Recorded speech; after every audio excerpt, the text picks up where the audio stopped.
Hi creative friends, this is Soraya and thank you so much for being here. So I left this alone for just, I don't know, I think it was overnight. And now that I'm coming back to it, I am thinking that I need to add more collage onto the face. And this is a great opportunity for me to say that when I am doing these portraits, I'm not looking for something that's aesthetically pleasing or pretty or perfect. I'm going more for interesting, even ugly. I think ugly is very, very interesting. I'm going for authentic, expressive. I'm going for emotive. So what I'm going for is like a feeling. As you know, of course it's going to be a figure, but I want there to be like emotions infused into the work. So what I'm going to do is I am just going to apply some dictionary pages to the eye area.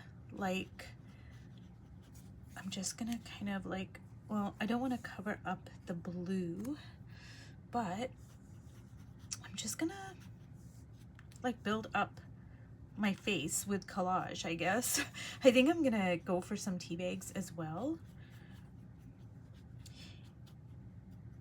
So you guys, while I work, I'm just gonna answer, I think I got a question yesterday on, or maybe it was even this morning, I don't remember, but I got a question asking about my media, like what am I using? And so basically this is a mixed media portrait project. It's a 100-day project, and the parameters I set for myself is I'm going to be using mixed media, and I wanted to kind of explore more of a neutralized palette. I don't want to include my, you know, all the bright colors I usually use.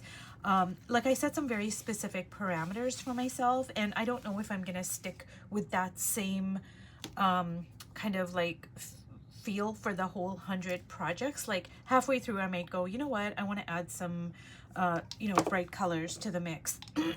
But for right now, those were the parameters that I set. So basically, and I did mention this in one of my other videos, so for this specific portrait, I used this calligraphy ink that I had and I just splashed it onto the page and allowed it to dry naturally. But there are different ways that I start my portraits. Like I don't always splash you know, the ink on the page. So I'm going to show you some of the other ways that I start portraits. But you know, I'll finish this series first, like this particular spread, and then I'll make another way to start, if that makes any sense. But for this particular portrait and for all of my mixed media portraits, I'm basically just using anything. Because it's mixed media, I have like full freedom to just explore whatever I want to explore. So I've used Caran d'Ache crayons, I've used oil pastels, I've used my Stabilo, I've used pencils, pens, just like, you guys, acrylics, acrylic inks, and I just happen to have this calligraphy ink. It was my daughter's from when she was younger, and it just ended up in my studio. So I just recommend you guys just use whatever you have, and you're gonna set your own parameters. Like you might not even want to explore portraits, or you might want to explore different things. Like maybe you want to do a 100-day portrait challenge where you only use pencils. I mean, I don't know. I guess the sky's the limit from what I understand. So, you know, just you make your own parameters. But yeah, I've just been using everything, you guys. And it's kind of fun because it's like, oh, let me see how many media I can use. And I kind of like that idea. So I'm just kind of like building up my layers and just wanting to create a lot of not only texture, but also like a story. That's one of the great things about layers is it just conveys like history.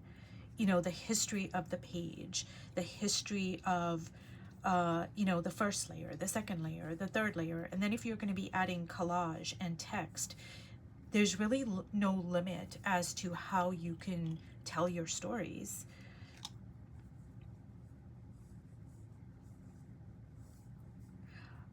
So another thing I was asked is if I can do a video on how to draw and paint noses. So I am gonna do that as well.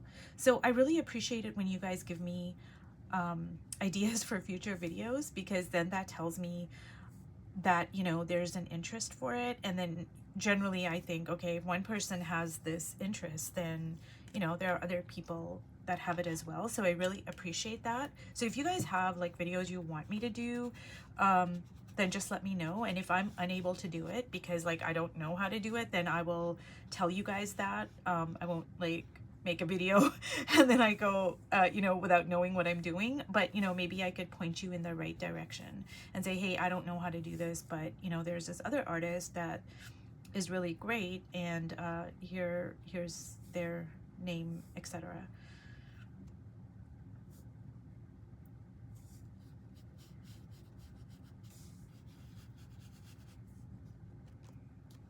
So I did mention this in another video in this series, is that when I work like this, I tend to work in shorter increments because I do want all of the layers to dry.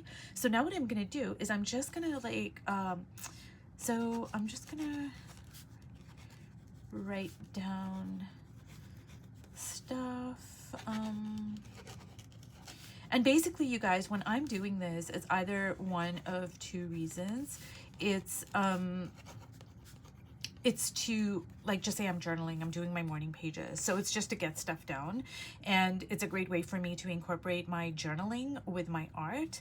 But then another reason, an artistic reason, is I just want the lines and the marks. Like I want them, you know. Like writing just gives you such great lines and marks, and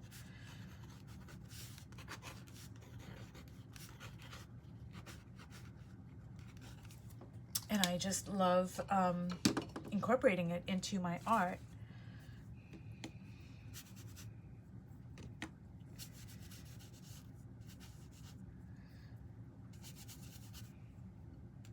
So now I'm just gonna like smush it, and then when it mixes, when the ink from the rollerball mixes with the chalk paint in a really kind of like watered down loaded brush, it just gives you the most juiciest, kind of almost like an otherworldly kind of a background, and I love it.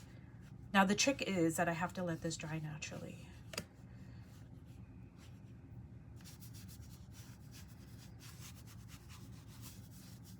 Okay, and I think what I'm gonna do is I want to bring in a darker color for the dress. Like right now it seems like everything is too much the same color, like the figure and the hair and the dress. So I'm gonna bring in my I'm wondering if I was gonna bring in my ink, which is the Payne's Gray, but you know what, I'm gonna put this on the hair here, and I think I'm gonna bring in a neutralized red for the dress.